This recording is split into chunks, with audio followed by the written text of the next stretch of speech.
ഈ അടുത്ത ഒരു ജംഗ്ഷനിൽ ഞങ്ങളുടെ ഒരു കപ്പുച്ചിൻ സമൂഹത്തിൻ്റെതായിട്ടൊരു ചെറിയൊരു മെസ്സ് ഉണ്ട്.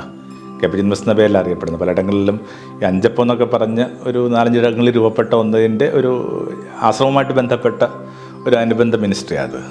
അപ്പോൾ അവിടെ നിന്ന് കുറച്ച് കാലമായിട്ട് ജീവിക്കുന്ന ഒരാളെന്ന നിലയിൽ ആ ചെറിയ മെസ്സിനെ മുമ്പോട്ട് കൊണ്ടുപോകാമെന്ന് പറയുന്നത് അവിടെ വരുന്ന മനുഷ്യരുടെ പേശിബലോ, അവരുടെ ആ ഒരു ഇച്ഛാശക്തിയാണ്, അവരുടെ ഇതിനോടുള്ള അനുഭാവമാണ്, അവരുടെ എമ്പതിയാണ്.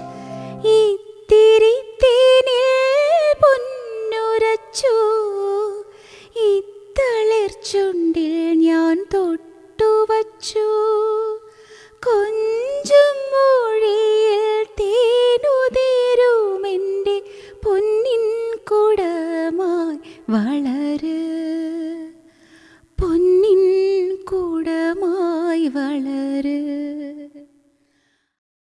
വളരെ ഭംഗിയായിട്ട് ഒത്തിരി മനുഷ്യരുടെ പരമാവധി കൊടുക്കുക എന്ന് പറഞ്ഞ ആ പുതിയ കാലത്തിൻ്റെ സ്പിരിച്വാലിറ്റിയുടെ ഒരു ഭംഗിയുള്ള ഇടമായിട്ട്, സ്നേഹമുള്ള ഇടമായിട്ട് കപ്പുച്ചിൻ മെസ്സൊക്കെ മാറിയിട്ടുണ്ട്.